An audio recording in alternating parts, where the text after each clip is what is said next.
Manx Radio Sports, brought to you by The Print Shed. Visit theprintshediom.com today to set up your personalised web shop for your sports club or business. 2 minutes after 5 o'clock on a Saturday evening. Welcome to Saturday Sport Classified here on Manx Radio, AM 1368 on Manx Radio AM on DAB, and of course online at manxradio.com. Coming up in the next hour or so, we will bring you a full roundup of the results in local football, rugby and hockey today. Big day in hockey with the finals of the Ladies Plate, the Men's Bowl and the Men's Cup final, along with the Men's Plate final as well, following on from the two games that were played yesterday evening. Give you the results on those, and Ben Cunningham joining us to look at those games in detail. Dave Christian here to talk rugby. Tony Mepham up next as well, looking at football. Also have the draw for the Manx Quality Sheds Hospital Cup next round, following the first round of fixtures today.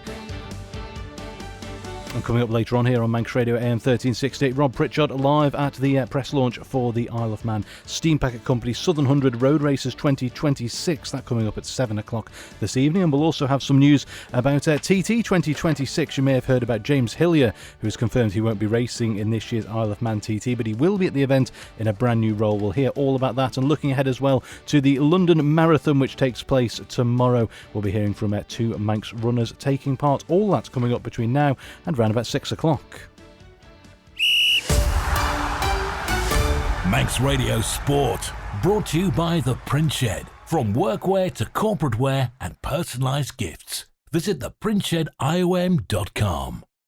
But as always, we will start off with a look at the classified results for today, and beginning with football. We start in the Manx Quality Sheds Hospital Cup first round. Pulrose United 3, Braddon 6, Onken 4, Union Mills 1, Colby 3, Douglas High School Old Boys 2, St John's 1, Corinthians 3, St George's 5, Douglas and District 1, Russian United 1, Peel 0, Maloo 0, Ayr United 3, Governors Athletic 0, St Mary's 8. And we move on to the Canada Life Men's Premier League. Foxdale 5, Ramsey 3. Arden and Drug Unlimited Division 2, Moran 2, Ramsey Youth Centre and Old Boys 3, Castletown 2, Douglas Royal 3, and in Arden and Drug Unlimited Combination 2, the game between Pulrose United and Castletown was postponed due to the Pulrose United first team using the pitch. Moving on to rugby, Counties 3, ADM Lancashire and Cheshire Minor Conference League, Duckenfield 46, Vagabonds 17, the Counties 3, ADM Lancashire and Cheshire Minor Conference League and Cheshire Bowl final, Hoylake 45, Ramsey 3, and in women's NC2 North South, Sale FC 1861, second 15-29, Vagabonds Ladies 31, and the Hertford Homes Manx Cup between Southern Nomads and Douglas Celts was postponed. And into hockey, looking first of all at the results from yesterday evening. The Ladies Bowl final finished Vikings C1, Ramsey B2, and the Ladies Cup final between finished Valkyries A0, Castletown A5. Today's results: the Ladies Plate final, Valkyries B1, Backers B5, the Men's Bowl final, Backers C2, Vikings C4, and the Men's Cup final, Vikings A3, Backers A3, and Backers A winning that 6-5 on penalty flicks. The Men's Plate final is still underway. Ben Cunningham with an update just a few minutes ago at half-time to say that is currently Backers B2, Castletown B0. Bring you an update on that should we get any more news. So let's begin with football then, and Tony Mepham joining me in the studio. Tony, we'll start with the game you were at today, which is probably the upset of the day, down at Russian United, beating Peel 1-0. Yeah, totally agree with you, because when I went down to watch this game, when you look at these two teams, they met midweek and it was 7-0 to Peel, and they were 3-0 up, I think, after 15 minutes. But, it was incredible the way things can change around, because certainly in the first half, I would say that Peel had good chances. Russian had a couple, but it still remained at 0-0. Second half was sort of similar, a bit cagey, not too many chances. But when Russian scored, Cadwallader it was who got it. What an absolute belter. Hit it with his right foot. He hadn't come off the bench long. and scored, hit it to the goalkeeper's right-hand side, and it absolutely flew in. And then after that, Peel could have had 2 goals in sort of a couple of minutes, because 2 wonderful saves by Mark Blair kept them out. And, how he got to both of them, to be honest with you, was incredible, because I'm not being picky on him, but in the first half, anything that came in the air was a little bit suspect, but certainly when it's face on him, he could deal with it, and incredible. So Peel disappointed with that. Rushen absolutely buzzing. Great atmosphere down there, as you would expect on a summer's day. And but sad news came from it as well, because Keith McCard, has passed away. And Keith, big sponsor of Russian Football Club, and McCard's all over the shirts for years. And it's really sad to see him go, because over the last couple of years he sat in his car watching the game, and unfortunately last night he passed away. So our thoughts are with Rush and his family and everyone who knew Keith, because I worked with him when I was a very young 17-year-old apprentice, worked for his company, and a great man indeed, and never forgot that. So yeah, very sad. Thanks, Tony. Moving on to the game at the top of the fixture list, then 9 goals between Pulrose United and Braddon, with Braddon coming out winners 6-3. Yeah, and if you look at the half-time score, you probably don't know, but it was 3-0 to Pulley, so what a turnaround in the second period for Braddon. Let's have a look at the goal scorers for Pulrose. It was Declan McKay with 1, Owen Caneper on the score sheet, and Jimmy Lowther as well got a goal. For Braddon, it was Ben Wazza with a hat-trick, and Mark O'Neill got 2, and 1 for Joel Ibanez. Well, got a report. It's a good one, so I think it's worthy of reading. We'll see if we can get it up here, because he's got all the details from it. Struggling to find it at the minute. We might have to come back to that one, unless he's come through on text. There he is on text, so we've got this one. Right. Proper cup tie, he says. And as I say, I scroll back, there must be about 25 pages on this one. This was one that spiralled into absolute chaos by the end. It finished Pulrose United 3, Braddon 6 in the Hospital Cup, but that barely tells the story of a game that flipped completely on its head. It was a slow burner early on. Braddon started the brighter, but Pulrose grew into it, and after 10 minutes they struck. They did it in style. The opener came from Declan McKay, and what a finish it was. A corner from the left found him 15 yards out at the back post, and he produced an overhead scissor kick that flew into the back of the net. That sounds special. Pulrose doubled their lead 10 minutes before the break. Good work down the right from Jimmy Lowther, and Dylan Vick set it up. Owen Caneper took over, rolled his man, drove it into the box, and smashed it into the underside of the bar from a tight angle, 2-0. Then right on the stroke of half-time, Pulrose grabbed a third. Braddon's keeper failed to meet the ball. Lowther showed outrageous confidence with a Rabona turn on him before curling a left-footed finish into the empty net from near the touchline. 3-0 at the break, and it looked done. But in the second half, it was something else entirely. On the hour mark, Braddon got one back. A scramble into the box fell to Ben Wazza, who spun and fired through a crowd to make it 3-1. Then suddenly the momentum shifted. 2 minutes later, it was 3-2. Pulrose switched off. Mark O'Neill burst into the box and finished at the near post. And within 5 minutes, it was level. More chaos in the area, and O'Neill was there. Mark O'Neill, that is. It was again to force it over the line from 3-0 down to be 3-3, just like that. Pulrose were rocking, and it got worse. Forced into a goalkeeper change, they never recovered. With 10 minutes to go, Wazza struck again. A calm finish to put Braddon ahead, and then almost immediately Joel Ibanez poked one over the line from a corner to make it 5-3, and there was still time for one more. Pulrose threw everything forward for a free kick. Braddon broke. Kinraid picked out Wazza unmarked, and he coolly slotted home to complete his hat-trick and cap off a remarkable turnaround. Full time, Pulrose United 3, Braddon 6, a game of 2 halves, 9 goals, and a pure cup madness. And a word as well for the referee Peter Kane, who handled a tough game with full and real authority, plus standout contributions from Pulrose's youngsters, Jimmy Lowther, Bow Milligan, both just 16, who showed serious quality despite the result. well done to Dean for that, and well done to Braddon bouncing back after being 3-0 down and winning 6-3. Sounds like a fantastic tie, that one. Just quickly an update for you in hockey in the men's plate final. Ben Cunningham's just been in touch to say it's now 3-0 to Backers B. We're just waiting on scorer details on that. Second half is underway, and Backers B did have a penalty flick early in that second half, but that was saved by the Castletown keeper before scoring their third. Moving on then, Onchan 4, Union Mills 1. A fairly comfortable victory then for Onchan. Yeah, it was, but Onchan have had some sticky results of late, but today back on song, and Andy Aspridge with a couple of goals. Max Shirley was sub, I think it was midweek, he got one, and Tom O'Neill got the other one. So unfortunately, Tom, you've lost out the O'Neill battle, because Mark scored 2 for Braddon, and younger brother has only scored 1. So Mark gets the bragging rights. I'm not too sure I got Union Mills' goal, but 4-1 convincing in the end. Tighter game between Colby and Old Boys, finished 3-2 to Colby. Yeah, the way I heard the scoring went, it was 1-0 to Colby, 1-1, then 2-1 to Old Boys, then obviously 2-2, 3-2 to Colby. Haven't got Old Boys goal scorers, but I believe the half-time score was Colby 3, Old Boys 2, so a great first half.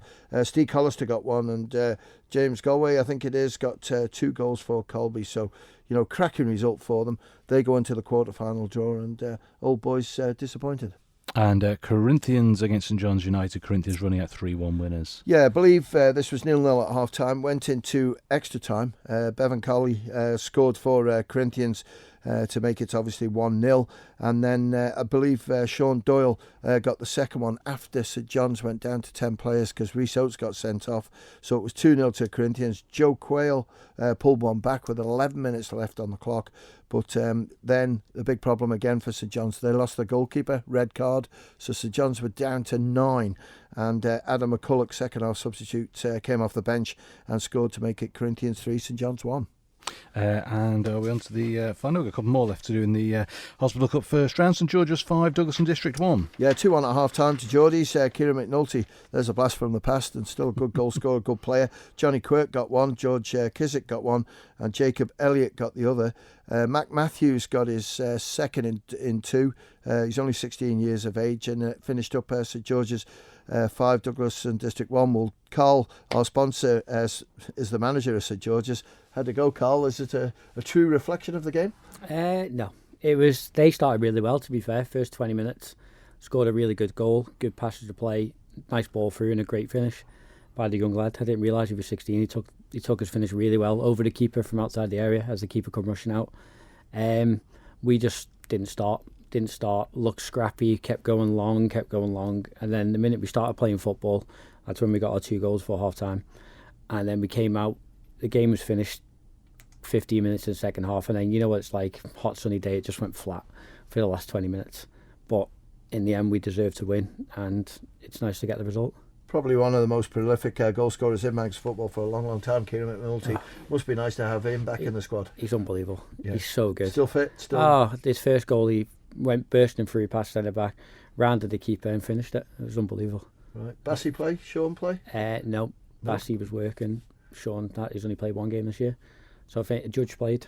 Judge and Pecker. Yeah. They're the last 2 of the Chris will be back once he sorts his shifts out. Right, we'll have to keep an eye on you when you do the draw, that's for sure. But great result that for St George's against D&D, 5-1. Just coming back to that Colby game as well, Tony, Dickie Gale's just been in touch. So it was 1-1 at half time, and it was Nick Clegg who scored. Nick Clegg. Yeah. Okay, no problem. Where are we up to? Maloo 0, Ayr 3. And good result for Ayr United. It was always done in the first half. It was 3-0 to Ayr at half time. Mark Nixon with 1, Alfie Scott, 2 good young players for Ayr United, and then 1 really experienced massive player for them, Jamie Callister, and Jamie got the 3rd, and it prolongs the season for Ayr because 1 or 2 people are saying, the season, there's still a lot of games to play. Yes, there is for certain clubs, but when you look at Ayr United, they've already finished their league programme, so this is prolonging it. We've got the Cal Cup to come at some stage. I'm not too sure if they're in that one, but great results, and Ayr United will be looking to see who they get in the draw.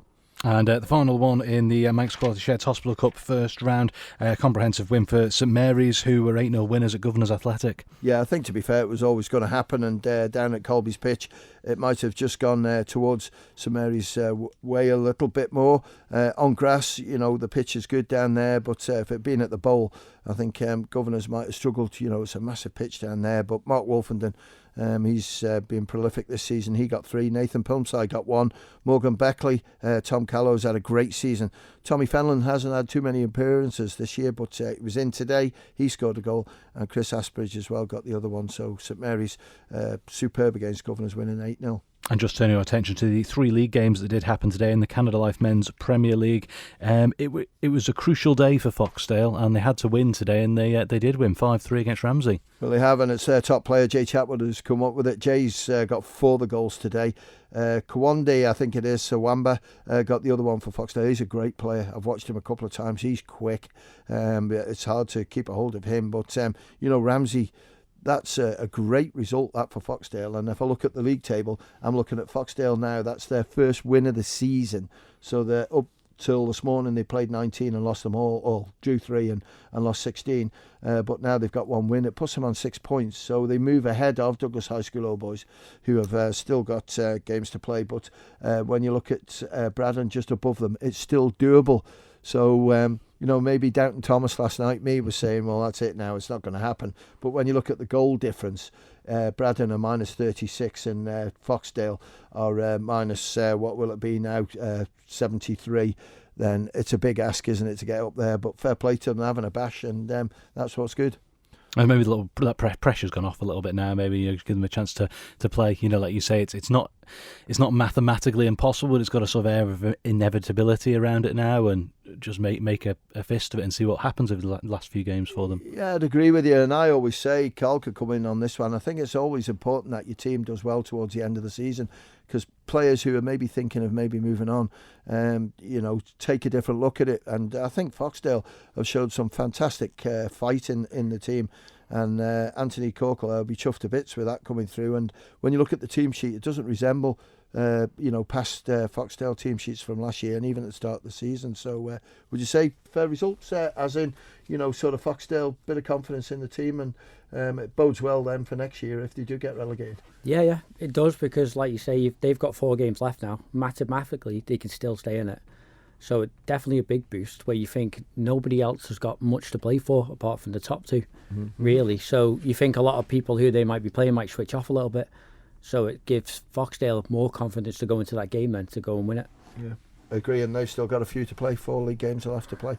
OK, moving on to Alderman Drug Unlimited Division 2. It sounds like 2 great games in the division today. First of all, Moran 2, Ramsey Youth Centre and Old Boys 3. Yeah, and midweek, Moran lost to Pulrose, and now they've lost to Ramsey Youth Centre. So when you look at that league table, you look at sort of Castletown as well. We'll come to them in a minute.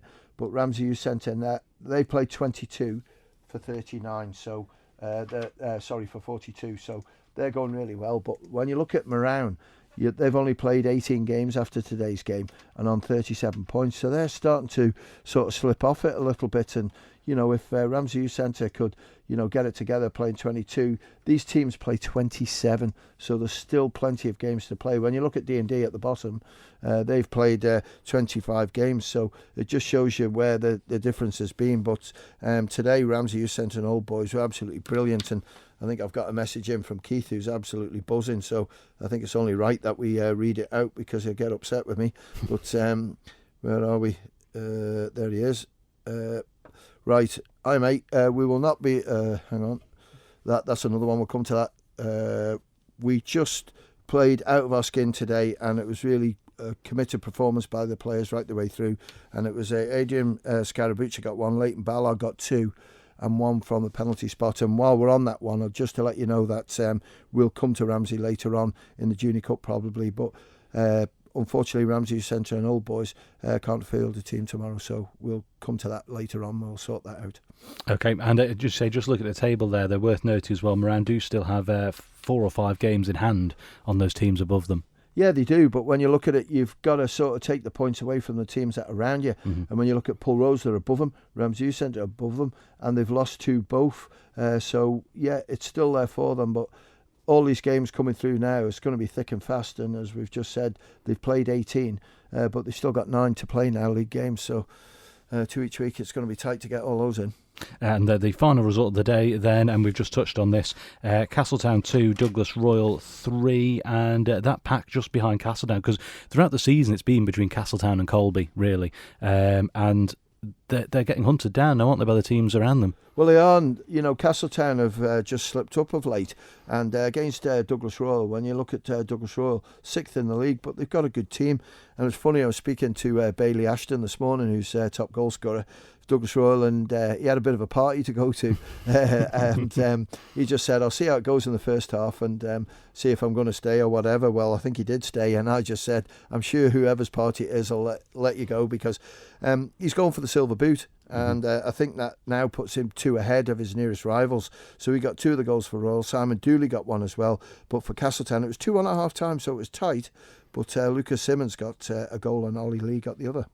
OK, and just the only other fixture on the list today was the Arden and Druggan Limited Combination 2 game between Pulrose United and Castletown. That was postponed due to Pulrose using, the first 11 using the pitch. That's Do you right. know when that's going to be replayed? Is that in the calendar? No, we're just yet? looking at it. It was mine. I put it down, and in an end, I was hopeful that he might have played at another pitch. But when you look at Combination 2, let's just have a look at the league table on that one. It's so nip and tuck in there. It's Pulrose have played 22. These clubs played 24. They've played 22 for 61. Douglas Athletic have played 22 for 58. Ramsey Centre and Old Boys have played 21 for 56. So it's all to play for. And then behind that is Colby, who've completed theirs. So there's all sorts going on. But, at the moment, there's so much football being played, it's hard to keep track of it. And the league tables are changing by the day. So well done to everyone who's putting the information in. OK, and just to round off football for this week, we come to the draw for the next round of the Manx Quality Sheds Hospital Cup. Tony, I'll let you introduce this, and then Carl, I'll let you do the honours of picking the numbers. Certainly will, and it's the Manx Quality Sheds quarter-finals. Now, these games are down to be played next week, but the Island Senior team have got a game against, I think it's the Liverpool League's champions. So we'll just got to wait and see what the squad is going to be. So we'll try and find out from Chris Bass what clubs are going to be affected, and you might play ball with me and not pick any of the players, so it doesn't affect any of them. But we'll see how we go. But Carl's got 8 numbers in the bag. Give him a good shuffle.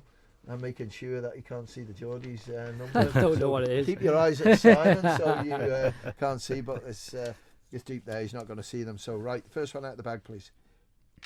5. And number 5 is Onken. 2. Number 2, they will play Braddon. 6. Number 6 is the winners today against Peel Russian. 8. And they will play St Mary's. 7. Number 7, St George's. Oh, there we go. Right. Number 3. Number 3 is Colby. I'll take that out of all them in there. The last 2. 4. Number 4 is Corinthians. Against number 1. 1.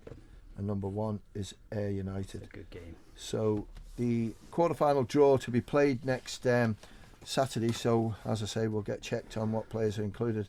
The first one out of the hat was Onken at home against Braddon.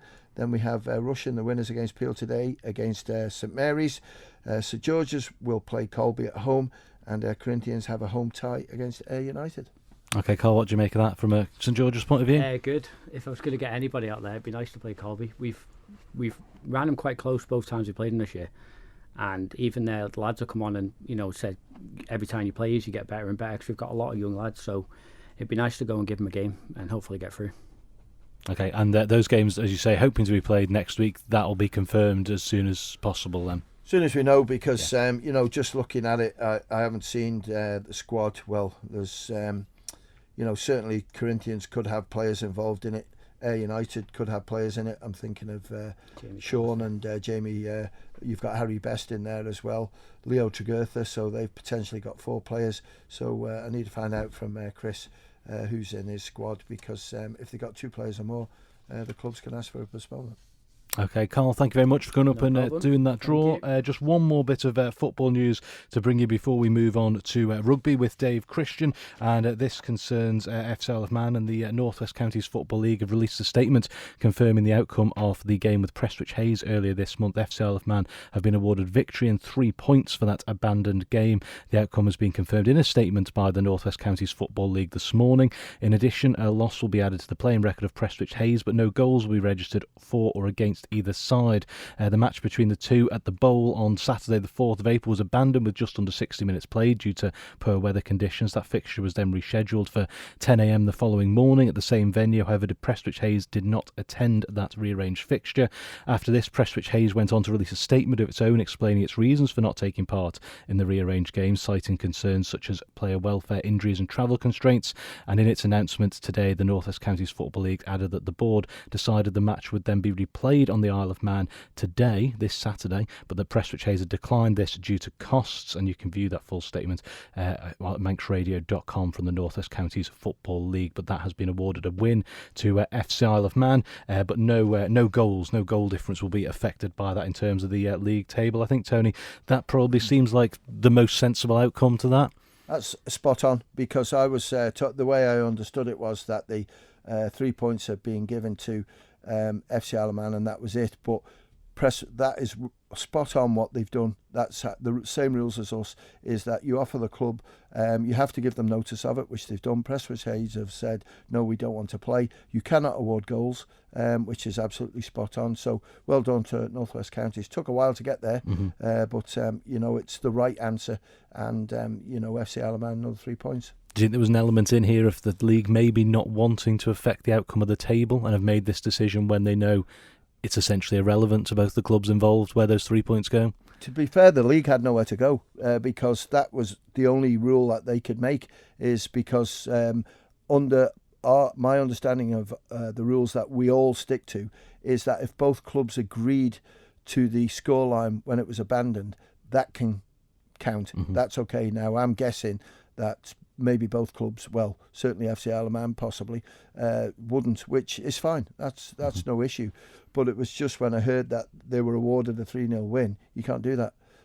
So I'm just delighted for myself, really, because if it had been different, then the rule decisions we've been making on abandoned games have been totally wrong, but that's how we would have ended up. Okay, thanks very much, Tony. Thanks once again, Carl. And it is 28 minutes after 5 o'clock here on Manx Radio. And we will head over to Dave Christian to look at the 3 games of rugby affecting local teams today. Good evening, Dave. Yeah, good evening, Simon. We'll start off, I think, with the Hoylake Ramsey game.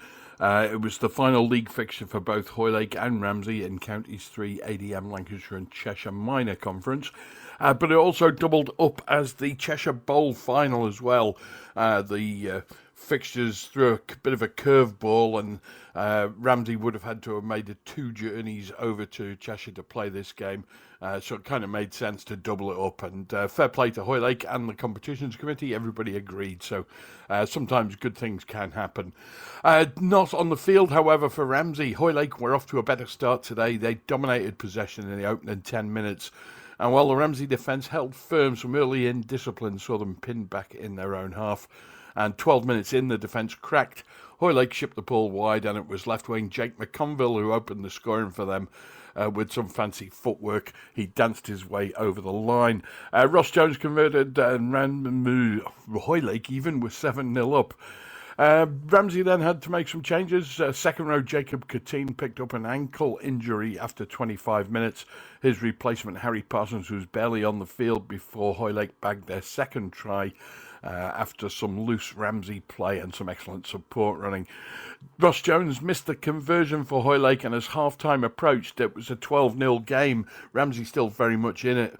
But as the first half came to an end, Hoylake added a third try from a quick tap penalty.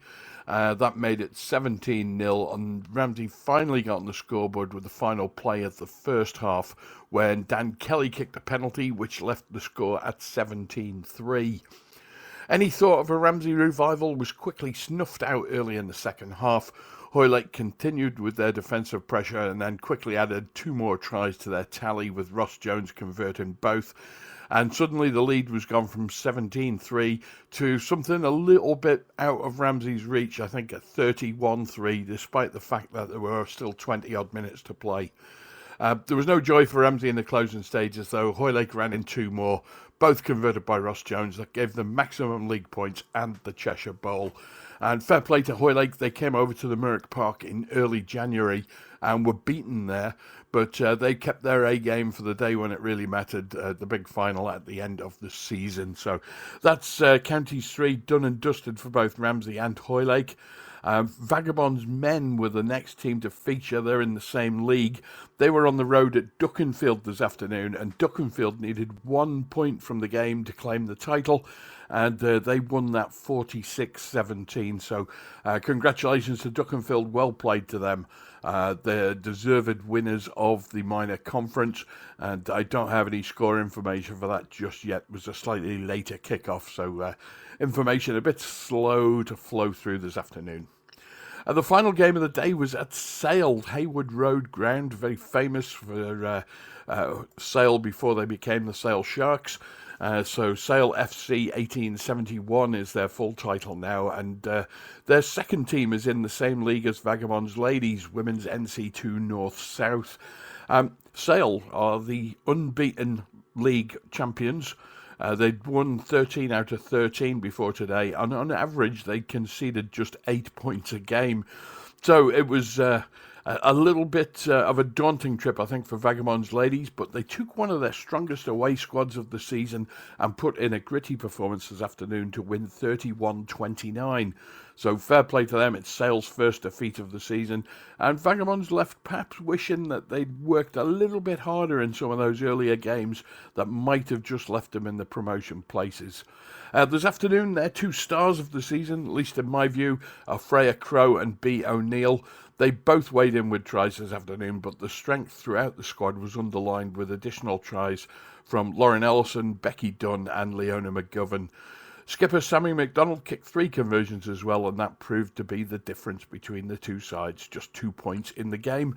The result lifts Vagabonds to 3rd in the standings, but, and that's a big but, it's only going to be temporary, at least in my view. Most of the teams will be playing tomorrow, and Winnington Park are their nearest rivals for places, and I think Winnington Park will just sneak ahead of Vagabonds as they entertain bottom side Bury. But I think for everybody concerned in Counties 3 and in Women's NC2 North-South, I think everyone will be relieved that the season's over. Just one more weekend of rugby left before everyone takes a summer break, including me. That is the Manx Cup final day, which is next Saturday, the 2nd of May. And we've got the Manx Cup final, which will be between Southern Nomads and Douglas Celts.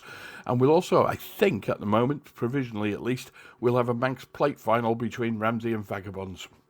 That'll all be with you on Saturday Live next week. Thanks very much, Dave.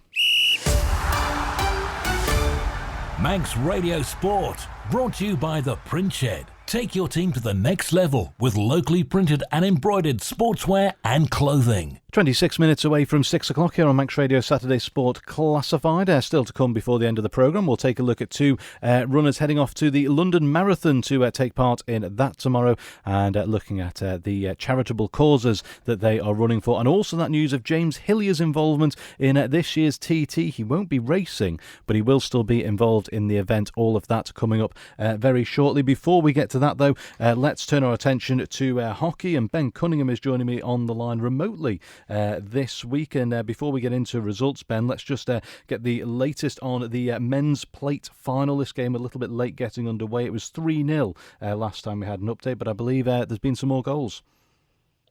Yeah, Simon, there's been a few more goals in that game. It is now Battersby 6, Castletown B 0. We will give you the goal scorers later because that game finished, well, it started late because the game before it finished late, and we'll tell you why when we get to it. All right, Ben, let's start off then with the results from yesterday evening. These games both played on Friday night. The Ladies' Bowl final was the first of the two fixtures yesterday evening, and that finished Vikings C1, Ramsey B2. Yeah, Ramsey B completing the double there. Ramsey taking the lead from a free hit that caught out Vikings, and Isla Rusel converted it to make it 1-0. And it stayed that way going into half time. In the second half, though, Ramsey came out strong and were looking for their second goal, and they found it yet again. Isla Rusel getting her second goal of the game. And it looked like it was going Ramsey's way, but just before the end, Vikings found a consolation goal from Kirsty Guy. Could there be late drama in this one?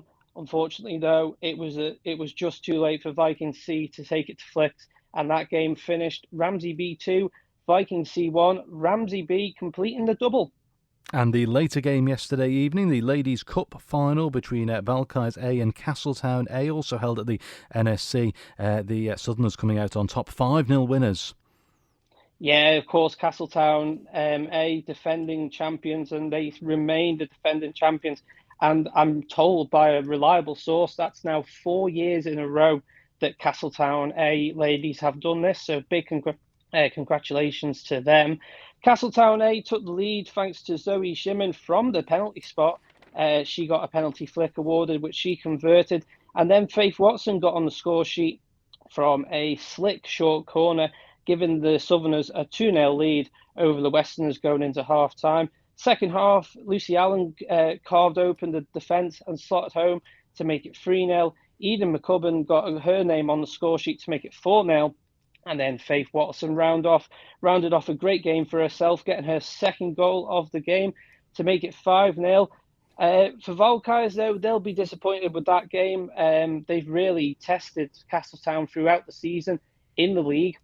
I mean, we were looking on Friday Sport there in the league when them two sides met. It was Castletown drew 1 and lost 1 to Valkyries A. So congratulations to Castletown Ladies A. They've done the double. And we move on then to today's fixtures. Early start at 9:30 for the what's been a bumper day at the NSC. At 9:30, the first game was the Ladies' Plate final, and it was more bad luck for the Westerners as Valkyries B were beaten 5-1 by Backers B. Yeah, Valkyries B defending champions of this ladies' plate, and they aren't anymore because Backers B got the better of them today. Of course, Valkyries Ladies B did take the Ladies Division 1 title over Backers B by just 1 point. So Backers were definitely out for revenge today, and they've done it.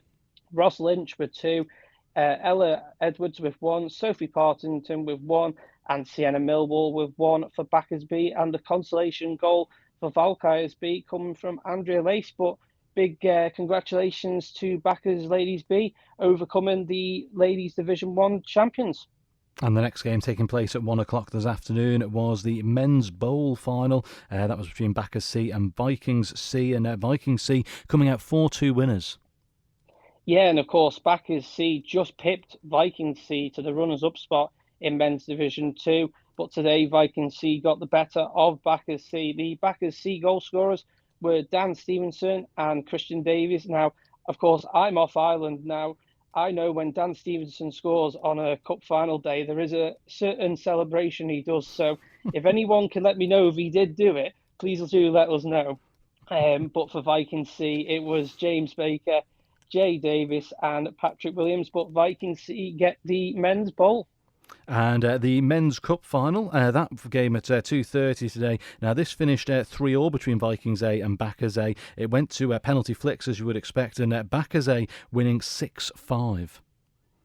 What a game. What a game. Of course, Backers A, absolutely phenomenal season all year. They've been undefeated right the way through to this game. And, of course, they do still remain undefeated, even though they drew this game 3-3.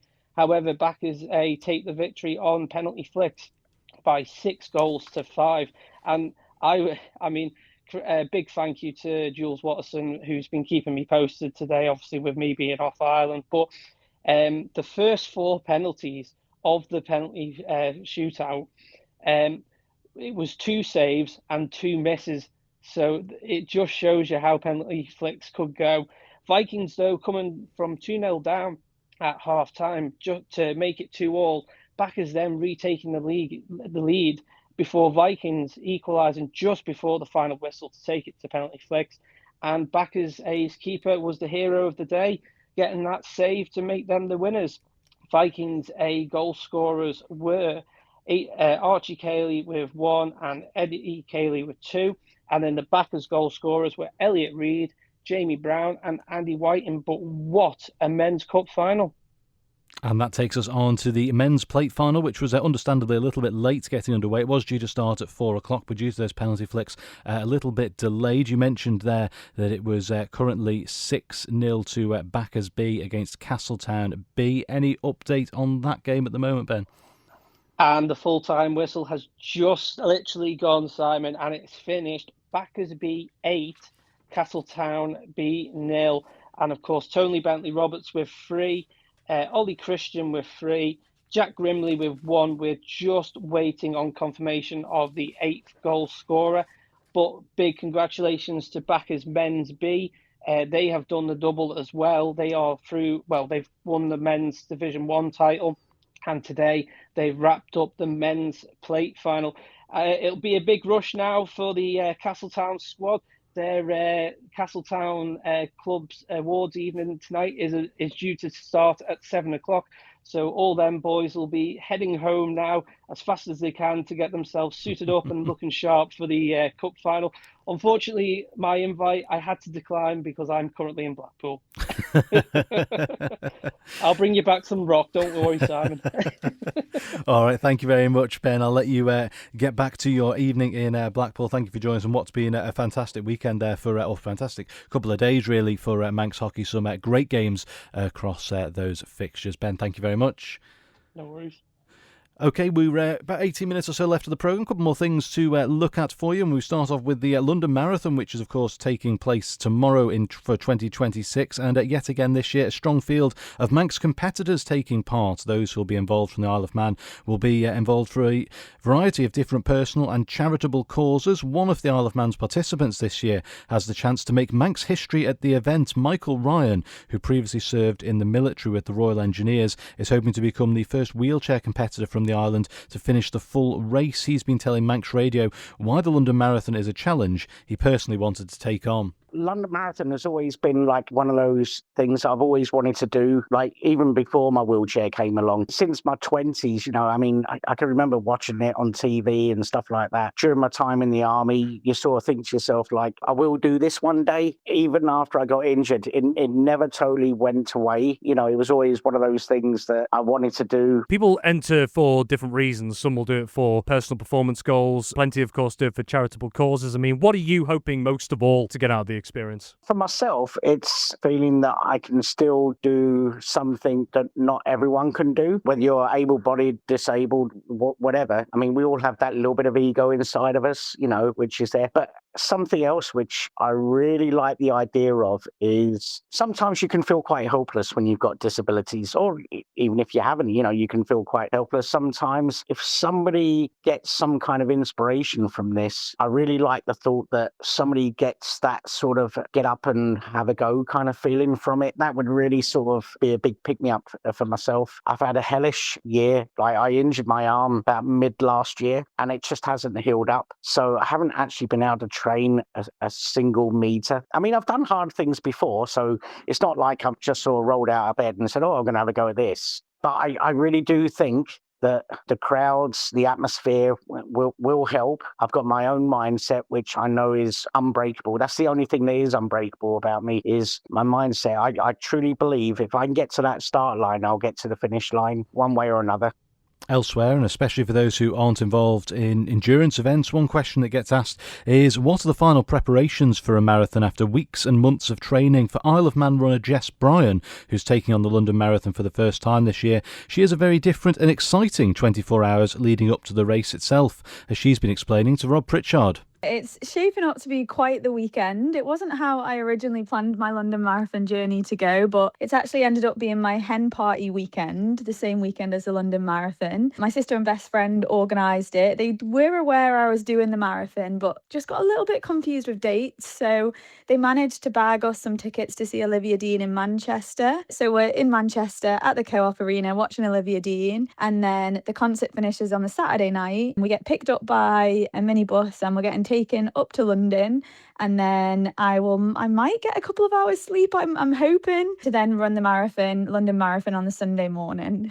This is the first time I've entered the ballot for years and really wanted to get in because I'm a very social runner. I've got a great crew around me that have helped me train, and I've heard London is like the epitome. It's that most amazing race for like community and support. So I've just wanted to get in it for years. So getting in it this time through actually our Listen. So I've had a charity spot. So I've been fundraising for them, which is a charity close to my heart. So the weekend has just got so many amazing factors that no matter what happens, what results I get, I know it's going to be a weekend I never forget. And you're going to be one of plenty of Ireland competitors involved in the London Marathon once again. What do you think it says about athletics on the Isle of Man, that the Isle of Man always seems to have such a strong representation at this? Yeah, and I guess it comes back to that, like from my experience, the running community, obviously it's growing, but it is just so supportive. The people that reach out and say good luck or think of this, think of that, everyone just wishes everyone to do well. So I think it's amazing that we've got so many Manxies that'll be flying the flag for the Isle of Man and get hopefully amazing results. That was Michael Ryan and Jess Bryan, two of the Isle of Man participants in this year's London Marathon, which takes place tomorrow. And finally on the programme, turning our attention to motorsport, James Hillier has confirmed he won't be racing in this year's Isle of Man TT. However, he will be at the event this year in an exciting new role. The former TT winner will be riding as a double on a camera bike as part of the filming for a new TT-inspired film, with production taking place at this year's Racing Fortnight. Hillier's been speaking to Manx Radio sports editor Rob Pritchard about his new venture for 2026. It's going to be a little weird. I don't fully know yet. You know, it's going to be hard, certainly watching the races start and not quite getting that same feeling, but I'll definitely probably sleep a bit better. But it was an opportunity I didn't want to miss out. I can't imagine it will happen again. And, you know, I fully intend to be back here racing again competitively next year. But for sure, last year was a bit frustrating. The results were okay on the big bikes. We had a good run on the Supersport, but not really I suppose it is a bit of a side step or a step. It's not really a step backwards, it's just a side step. And you know, I've done 16 TTs, so as I say, this opportunity came up and I wanted to sort of get involved and see where it goes. Stunt riders, that's what they refer to me as, but I don't see it as a stunt. I guess it is in a way. It's a risky manoeuvre riding around this course, but they were quite sort of limited, let's say, on people or riders that were capable of riding around at a good speed with cameras on. That's going to slow it down a little bit, but also I think the experience, I've gained a fair bit of knowledge riding around here. I've done a fair few laps around this place, so yeah, an overall package, I think I can offer them quite a lot. And I mean, it's been going on for almost a year, I think, actually, since I've started speaking with them, but it's certainly an eye-opener. The whole scale of the operation is pretty monstrous, so it's interesting, exciting, and it's never fails to surprise me, really, that so far what I've been involved with, it's very different to anything else I've seen or been involved with before. Conversely as well, obviously you just as well as anyone know all the financial and time commitments that have to go into getting to the TT, the Northwest, etc. With this opportunity coming up, and I know you said obviously there's a lot of work that's already going into it anyway and there will be more to come, but does it almost take, I suppose, a bit of pressure off your shoulders in having to get everything ready for something like the TT? Massively. You know, last year the build-up to TT was not ideal in terms of prep or mental, let's say mental state. It was not ideal for me at all, you know, trying to pull everything together, and I think that opened my eyes quite a lot, which has certainly made the decision to go into this and be involved with this film a little bit easier, because I knew it would take the pressure off trying to put a whole team back on track. So yeah, it's not easy, and I genuinely don't think a lot of the outsiders realise quite what goes in behind the scenes to line up on that start line. James Hillier speaking to Manx Radio Sports editor Rob Pritchard at yesterday evening's TT press launch, and you can hear more news and reaction from that press launch throughout the week here on Manx Radio and over at manxradio.com. And sticking once more with motorsport, just a reminder this evening from 7 o'clock here on AM 1368 and Manx Radio AM and DAB, and of course online at manxradio.com. We'll bring you live coverage of the press launch for the Isle of Man Steam Packet Company Southern 100 Road Races for 2026. Rob Pritchard will be down there at the event hosted by Chris Kinley with their sponsors and riders and organisers for the friendly races. So if you want to tune into that, that will be on air from 7 o'clock this evening. Thanks very much to Tony Mepham, Dave Christian, Ben Cunningham, our pundits for this evening's Saturday Sport Classified. Also thanks to Carl Gotland for Manx Quality Sheds for helping with the draw for the Hospital Cup quarter-finals. Don't forget you can listen back to this programme very shortly online as a podcast at manxradio.com or wherever it is you get your podcasts, and sport back on Manx Radio next Friday evening from 6:30 with the Friday Sport Preview. I'll be looking after things on Saturday Live next Saturday afternoon between 1 and 5, and Rob Pritchard will be here in the chair between 5 and 6 with Saturday Sport Classifieds. Enjoy the rest of your weekend. It's 9 minutes away from 6 o'clock, and we'll hand you back to Manx Radio Gold.